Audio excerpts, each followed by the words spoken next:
Bien, que la bendición del Señor sea con nosotros en esta mañana, 6 de octubre 2022, iba a decir ya, ¿verdad? 2024. Seamos bienvenidos a escuchar la palabra de Dios y un saludo a aquellos que nos sintonizan a través de las redes sociales. Esperamos que este mensaje también pueda penetrar, pueda llegar a sus mentes, sus corazones, como también a cada uno de nosotros en esta mañana. En la Biblia aparece 16 veces esta expresión: el que tenga oídos para oír, oiga. 16 veces. El que tenga oídos para oír, oiga. Y el mensaje de esta mañana es: el que tenga oídos para oír, úselos correctamente. 8 veces aparece en los evangelios y 8 veces en el libro de Apocalipsis. ¿Se acuerdan ustedes? El que tenga oídos para oír, oiga lo que el Espíritu dice a las iglesias. Esas son las 8 veces que aparece en el libro de Apocalipsis. Increíble esta expresión, porque cualquiera podría decir que esta es una redundancia. El que tenga oídos, pues ya sé, si tengo oídos es para oír. Pero el Señor hace ese énfasis. El que tenga oídos para oír, oiga. Esa expresión nos compromete y nos invita a pensar, a creer que no basta solamente con tener oídos, sino es necesario usarlos correctamente, usarlos para el bien. Ese es el reto para cada uno de nosotros. Hay una parábola en el libro de Lucas, capítulo 8. Vamos a estar meditando allí, haciendo uso de esta expresión. Lucas, capítulo 8, versículo 4 en adelante dice así: juntándose una gran multitud y los que de cada ciudad venían a él, les dijo por parábola: el sembrador salió a sembrar su semilla, y mientras sembraba, una parte cayó junto al camino y fue hollada, y las aves del cielo la comieron. Otra parte cayó sobre piedra, y nacida se secó porque no tenía humedad. Otra parte cayó entre espinos, y los espinos que nacieron juntamente con ella la ahogaron. Y otra parte cayó en buena tierra, y nació y llevó mucho fruto, a 100 por 1. Hablando estas cosas, decía a gran voz: el que tiene oídos para oír, oiga. Las mismas palabras para nosotros. El que tenga oídos para oír, sea sabio. El que tenga oídos para oír, úselos correctamente. El reto. Aquí, nuestro Señor Jesucristo hace unas comparaciones para que nosotros podamos entender. habla del oído como de diferentes caminos, diferentes terrenos más bien. El sembrador dice, siembra, lanza la semilla sobre camino endurecido. Y hasta donde hemos leído, el Señor dice, estos son los que no son receptivos a la semilla que es la palabra de Dios. La segunda comparación, oídos como terreno pedregoso. Se oye la palabra, pero no se permite que eche raíz.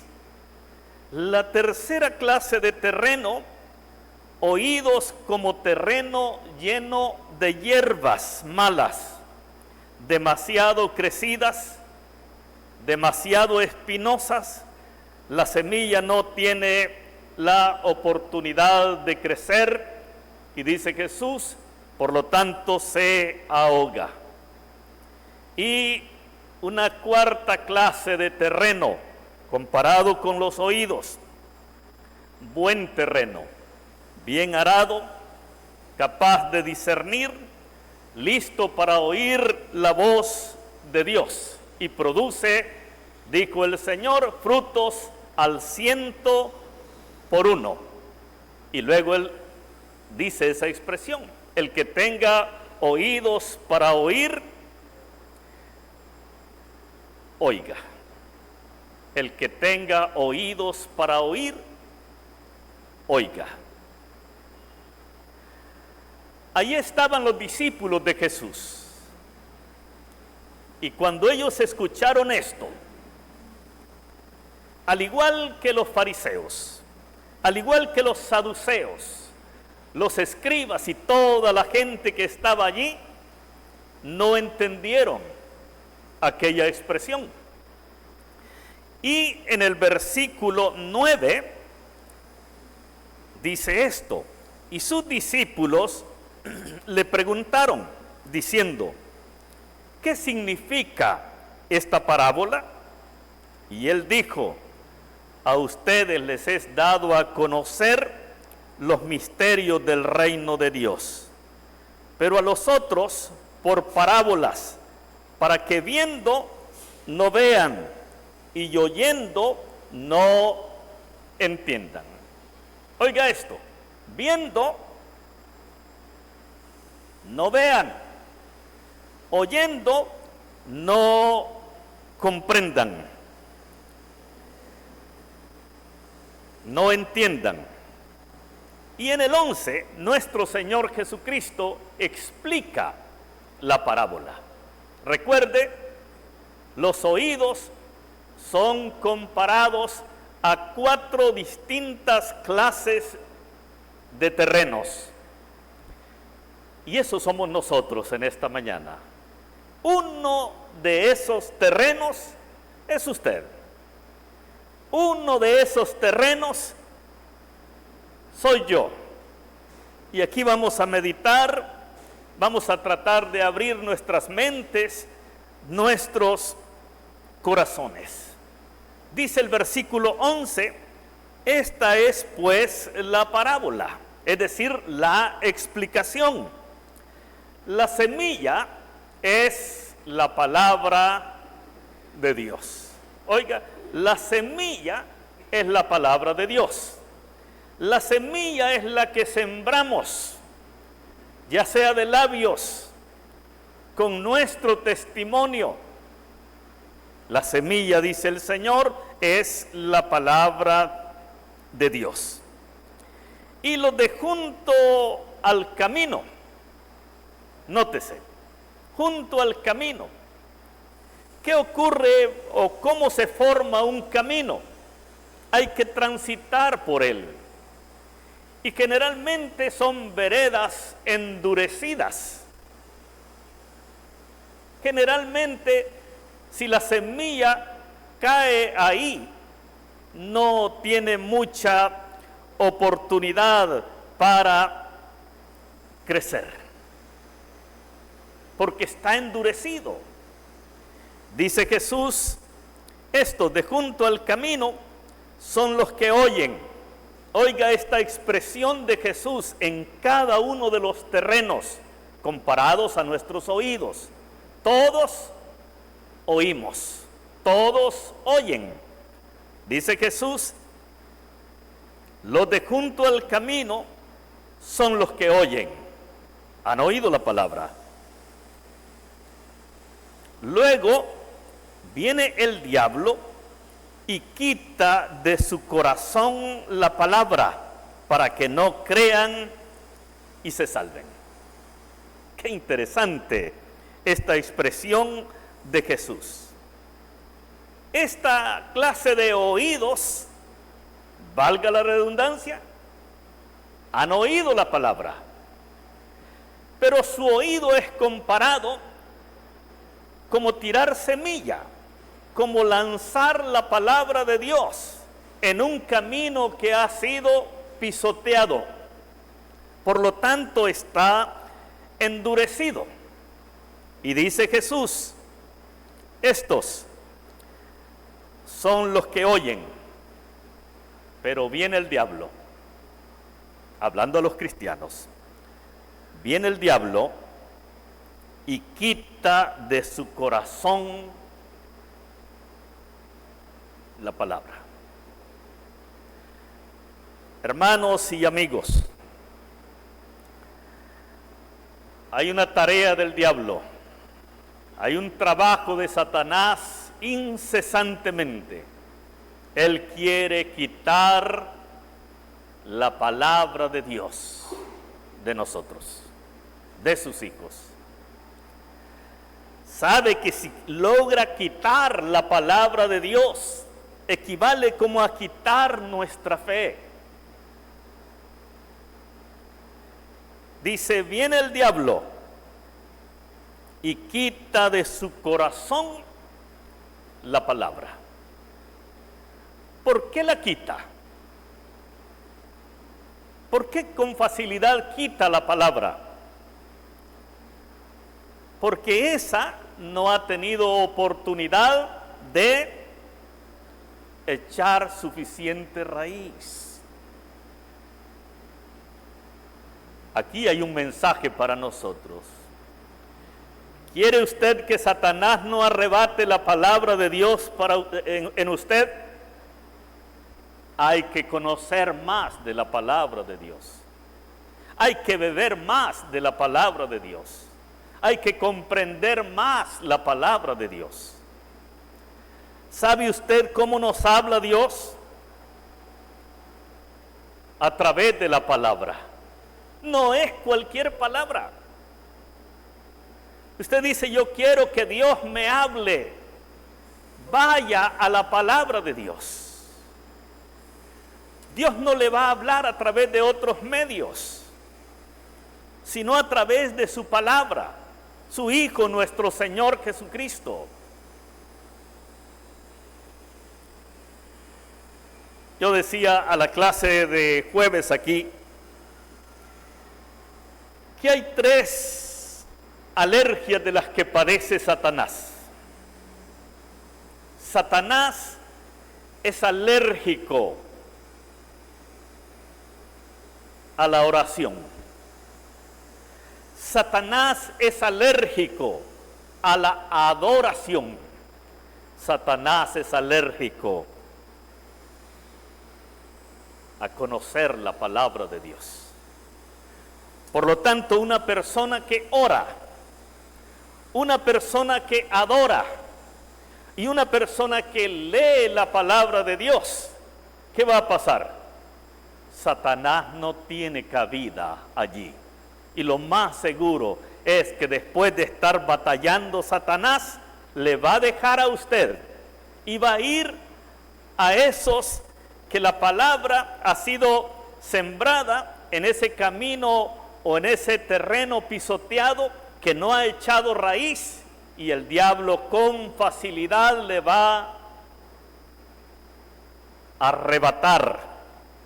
Como dice nuestro Señor Jesucristo, quita de su corazón la palabra y mire el objetivo, para que no crean y se salven. ¿Cómo incrementa nuestra fe?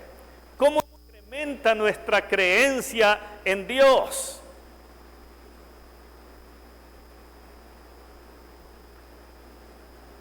Conociendo la palabra, bebiendo de la palabra de Dios. No hay otra forma, hermanos.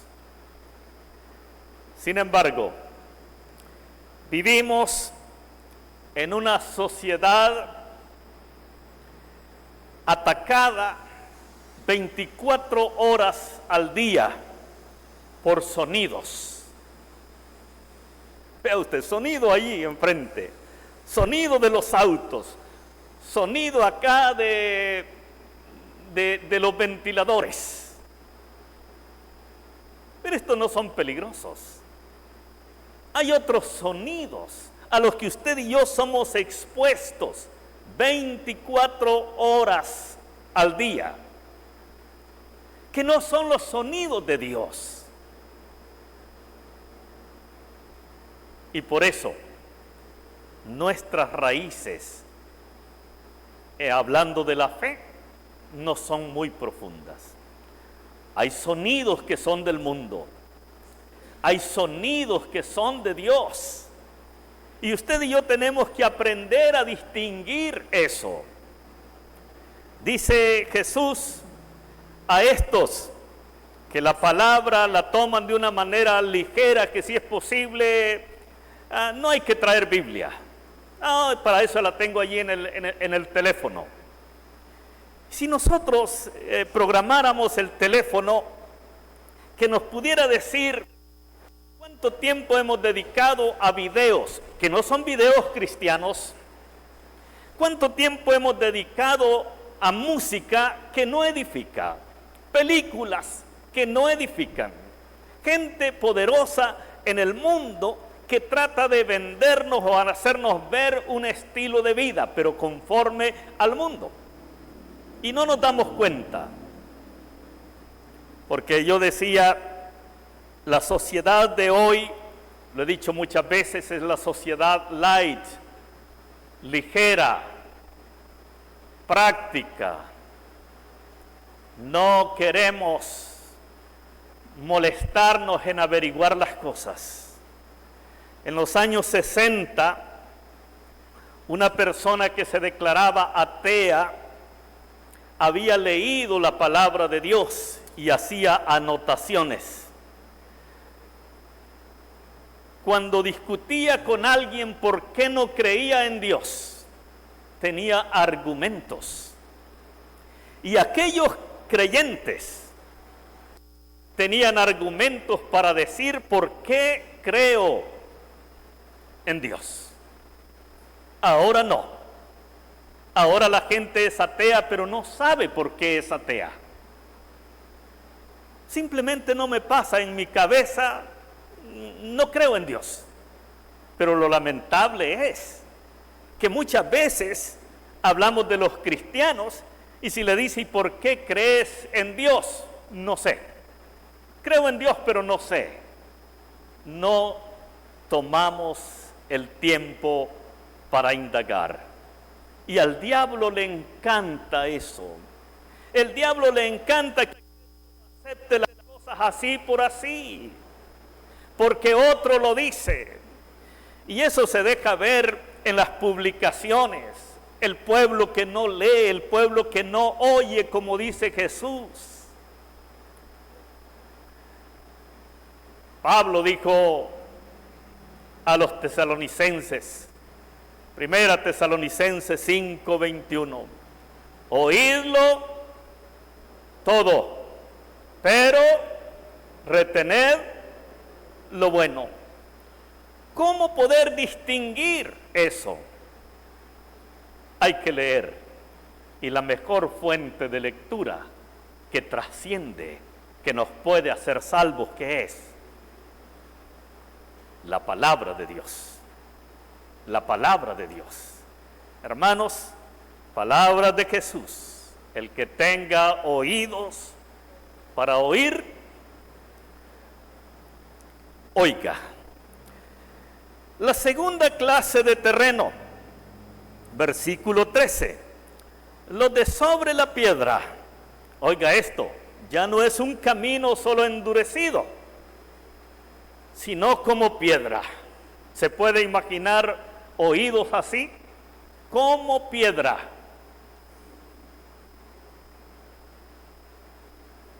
Y pareciera que esto no va con nosotros, pero en la práctica sí.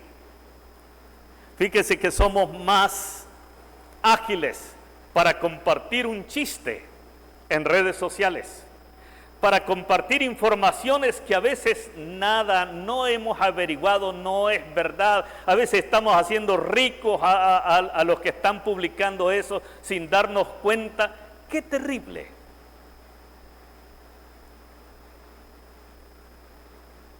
¿Sabe cómo compara Jesús los oídos así? Como piedras. Oh, no, pasaje. Y hoy tan bonitos los pasajes, ¿verdad? Hasta con fondos de la naturaleza y esto y lo otro. No, eso no lo compartimos. Dijo el Señor, de la abundancia del corazón habla la boca.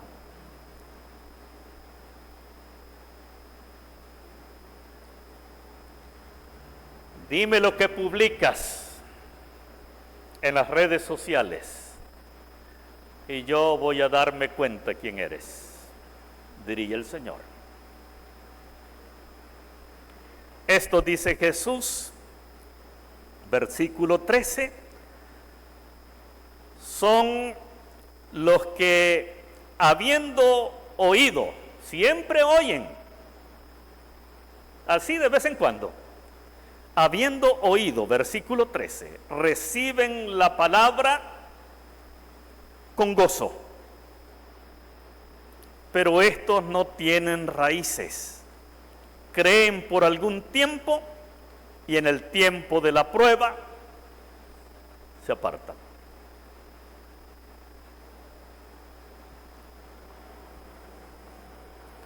Existen generalmente las charlas prematrimoniales, la misma palabra lo dice, prematrimoniales. He tenido con muchas parejas charlas prematrimoniales. ¿Saben qué consiste? En que los novios vean aquellas cosas que generalmente cuando ellos están solos no ven, no las han considerado. Viene uno, aparte de que el enfoque es que Dios es el que ha creado la familia es de origen divino y todo eso. Generalmente uno hace preguntas, ¿han considerado ustedes con quién van a vivir? Y se mira uno al otro, el novio. No saben con quién van a vivir. ¿Han considerado ustedes, si Dios les da el privilegio de tener hijos, cuántos hijos quieren? A veces no lo saben.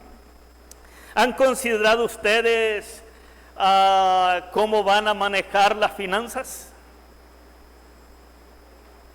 A veces no lo saben. ¿Han considerado ustedes cómo va a ser la relación con los futuros suegros? No, es que yo me la voy a llevar a la casa. Prematrimoniales. Para que consideren a qué se están metiendo, qué compromiso van a contraer.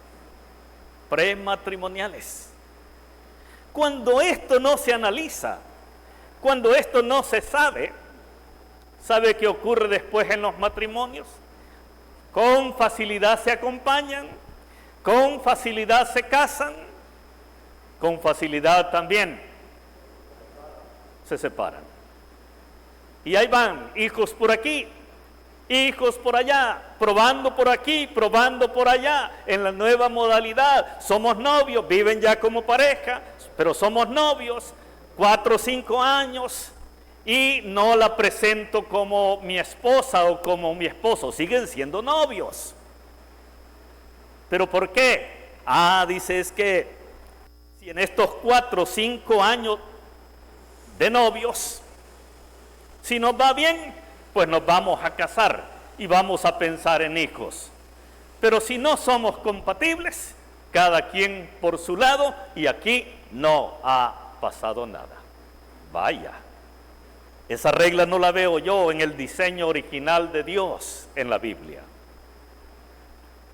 Por falta de conocimiento. Hermanos, muchas veces se llega a la paternidad sin conocer lo mínimo de lo que implica ser padre, ser madre. Y no le estamos diciendo que retroceda el tiempo y que no sea madre, que no sea padre. No tenemos el conocimiento. Mire esta expresión acá de Jesús. Ha oído la palabra. La recibe con gozo. Hombre, y la pareja no está gozosa. Se van a casar. No se siente gozoso el que viene aquí a la congregación y dice, esta iglesita es pobre pero bonita, me gusta. Está en su primer amor. Pero hay que seguir alimentando ese primer amor. De lo contrario, va a pasar el primer amor. El niño entusiasmado de ir al kinder, de ir al primer grado, de ir a la escuela, de ir a la universidad, el muchacho, la muchacha, si no se sigue alimentando, aquello pasa. Aquí nos encontramos con hermanos que después de haber recorrido algún tiempo en el cristianismo, su primer amor va menguando.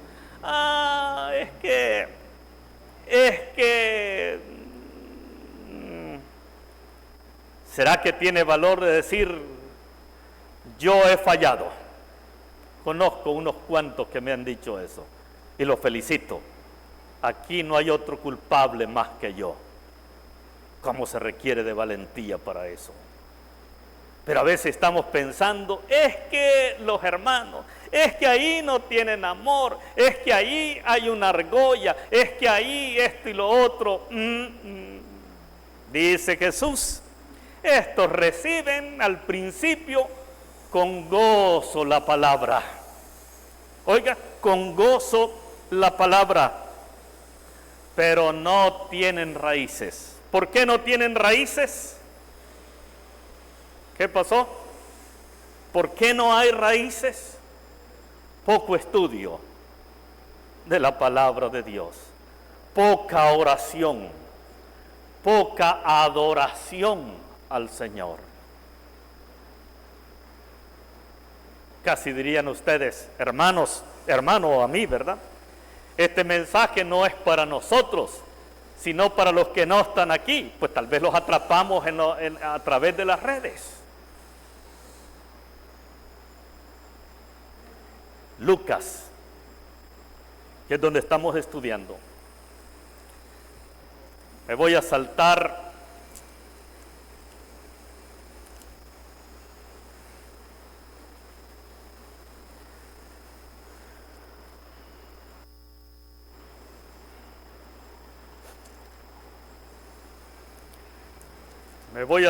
a Lucas, capítulo 22, cuando Jesús instituye la cena del Señor. Le dicen sus discípulos,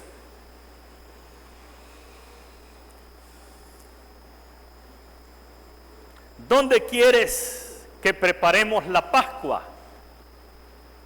Estoy leyendo 22, 9. ¿Qué hacían en la Pascua? Tenían un cordero que sacrificaban, luego se lo comían. Los sacrificios continuos para el perdón de pecados, para recordar que un día habían sido esclavos allá en Egipto. Y esa Esa pregunta quisiera hacérsela a Jesús. ¿Qué sintió él cuando los discípulos le preguntan, ¿dónde quieres que preparemos? ¿Dónde quieres que sea la Pascua? Porque iba a ser la última del Antiguo Testamento en donde se iba a dar muerte a un cordero. Y que Jesús iba a aprovechar ese momento para instituir la cena del Señor. Y que ya no necesitamos un cordero, porque el cordero que quita los pecados del mundo murió hace un poco más de 2000 años. La pregunta para Jesús, yo se la haría, ¿qué sentiste en ese momento cuando los discípulos dijeron, ¿dónde quieres que preparemos la Pascua? El 13 dice, fueron y hallaron como les había dicho y prepararon la Pascua. Y se van a sentar a la mesa con él. Y esto es lo que ocurre, versículo 14. Cuando era la hora, se sentó a la mesa y con él los apóstoles. Y les dijo, cuánto he deseado comer con ustedes esta Pascua antes que padezca. Ay, hermanos, ese versículo que está allí es para enmarcarlo, pero no en una pared, en nuestra mente, en nuestro corazón. Dice Jesús, cuánto he deseado comer esta Pascua con ustedes antes que padezca, porque les digo que no la comeré más hasta que se cumpla en el reino de Dios. Dice Jesús, cuánto he deseado que llegue este momento. Él iba a ser el cordero sacrificado. Vengan a la mesa, hermanos y amigos. Cada vez que nos reunimos para participar de la cena del Señor, es para participar de la mesa del Señor. Él está aquí, esperando que usted y yo vengamos a la mesa. Todo está listo para conmemorar que un día andábamos perdidos en el mundo y que fuimos rescatados, nacimos de nuevo y que somos nuevas criaturas en Cristo. Así que cuando una persona por cualquier causa deliberadamente decide no participar de la mesa, ¿sabe cómo lo interpreta el Señor?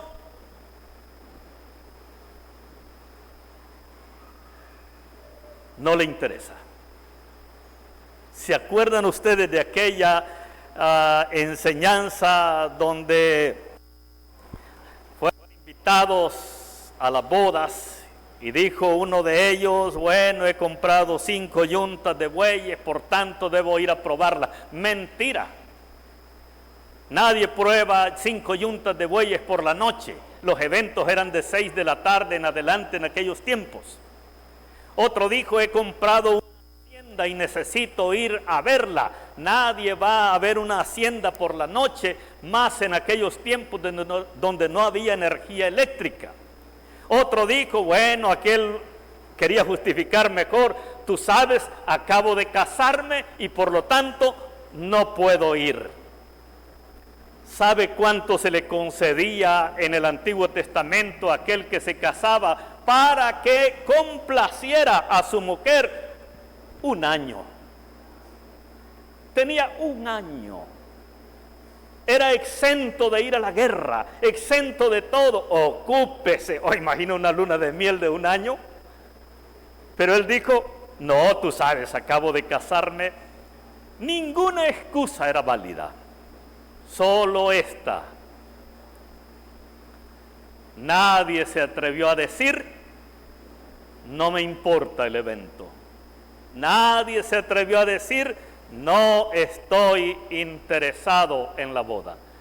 Cuando nosotros deliberadamente no venimos a adorar al Señor, a la mesa del Señor, el Señor está allí esperando. Pero él interpreta, si lo hacemos deliberadamente, ¿qué? No nos importa. Imagínense aquel que murió por nosotros. Sigue diciendo el versículo 13,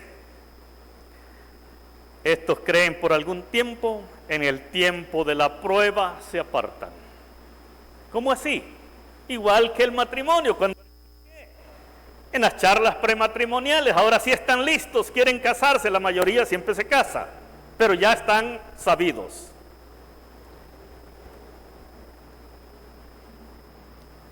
El que quiera, dijo Jesús, venir en pos de mí, niéguese a sí mismo, tome su cruz cada día y sigan voluntariamente.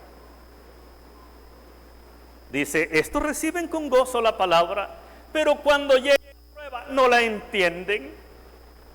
¿Cómo la van a entender si no conoce de la palabra de Dios?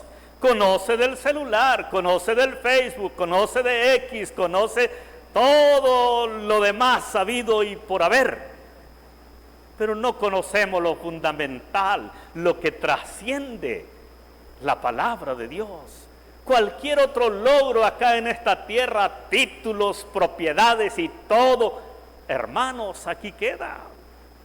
No trasciende. ¿Se acuerda de aquella expresión o historia que yo le conté? Todo el mundo quería saber qué había dejado un hombre rico. Y nadie decía nada, el abogado estaba allí. Hasta que un pariente, no era el familiar inmediato, hasta que un pariente llegó ahí y le dice, señor abogado, la curiosidad lo mataba. Señor abogado, ¿qué dejó el difunto? Y se le queda viendo el abogado. Todo lo dejó. Nada se llevó. Usted y yo hemos pensado en eso, hermanos. ¿Cuántas cosas nos atan para no servir al Señor, para no servir a lo que trasciende? Al final, no conozco mortaja que tenga bolsas. Y si le hicieran bolsas a la mortaja, dígame, echémosle las cosas, ¿las va a disfrutar el muerto? Nada, hermanos. Cuando viene la prueba no entienden esto. Hermanos, las pruebas en la vida son para crecer. Las tentaciones no. Ojo, no es lo mismo. Pero las pruebas. Usted y yo cuando leemos lo suficiente, hemos comido de la palabra, hemos bebido de la palabra, usted dice, Satanás, ya sé por dónde vienes. Fue lo que Jesús le dijo en Mateo 4 a Satanás. Satanás le dijo, bueno, ¿tienes hambre porque quieres? Yo sé que puedes convertir estas piedras en pan. Mire, dijo Jesús, no solo de pan vivirá el hombre, sino de toda palabra que sale de la boca de Dios. Vaya, dice Satanás. Luego le dice, mira, este mundo me ha sido entregado a mí. Solo ponte de rodillas y lo comparto contigo. Y le dice Jesús, vete Satanás, escrito está. Oiga, escrito, conocía las escrituras, conocía cómo defenderse. Al Señor tu Dios adorarás y a Él solo servirás. ¿Qué hizo Satanás? Dejándole, huyó. Y venían ángeles y confortaban a Jesús. ¿Por qué muchas veces nosotros somos tan frágiles? ¿Por qué en las primeras de cambio nos deshijamos? ¿Sabe qué es eso, deshijar? Es un término viejo. Deshijar en las algodoneras. Estaban 6, 7 matitas ahí de algodón, pero nos pedían dejar solamente 2, las mejores. Lo demás se deshijaba, se arrancaba. ¿Por qué somos arrancados tan fácil? ¿Por qué cualquier cosa? Dice, no, ya no voy a ir a la iglesia, fíjese que tengo muchos problemas. Hombre, es cuando más debes estar aquí. No es al revés, pero el diablo le encanta que pensemos así. El diablo está feliz.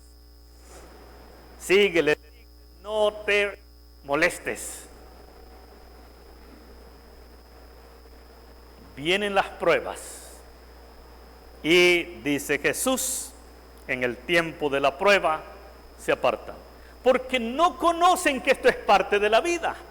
Hay gente que le encanta sufrir sin Cristo. Y viene aquí, sufre con Cristo. Y dice, no, antes que viniera el Señor, la vida era mejor para mí. Pues vuelve al mundo. Y generalmente vuelven al mundo. ¿Y qué ocurre? Ay, ¿para qué le cuento? La vida sin el Señor. Las pruebas, hermano, y con esto voy a terminar. Esta es una sección de estudios también. Las pruebas son una oportunidad para crecer. Son duras. No son fáciles. No es fácil el matrimonio. No es fácil ser estudiante. No es fácil para tu padre estar trabajando y lidiando, bregando entre tu salud, el dinero y todo en calidad de padre con los hijos. Nada es fácil, hermanos. ¿Qué es fácil? Lo que fácilmente llega,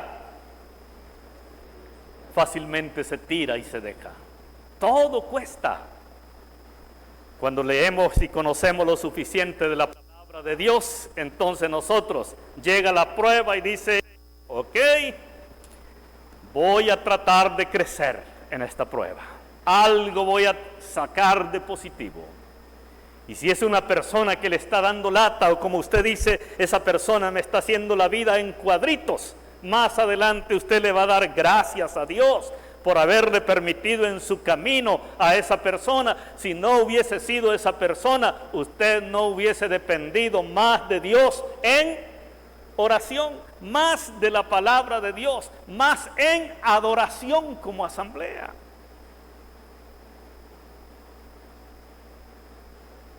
En el tiempo de la prueba, dice, se apartan.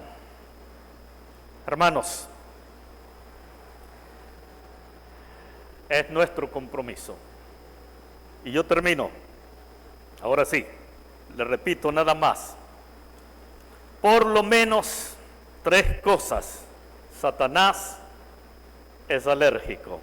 1, el pueblo que ora. El pueblo que adora, como asamblea aquí, pero en lo personal también. Y el pueblo que come y bebe de la palabra de Dios. En la próxima lección vamos a ver una experiencia del pueblo de Israel en tiempo de Nehemías. Tenían 70 años de no adorar a Dios. Todo un día pasaron escuchando al escriba Esdras. Y el pueblo decía, amén, amén, amén. Ojalá fuera nuestra experiencia también. Que Dios le bendiga.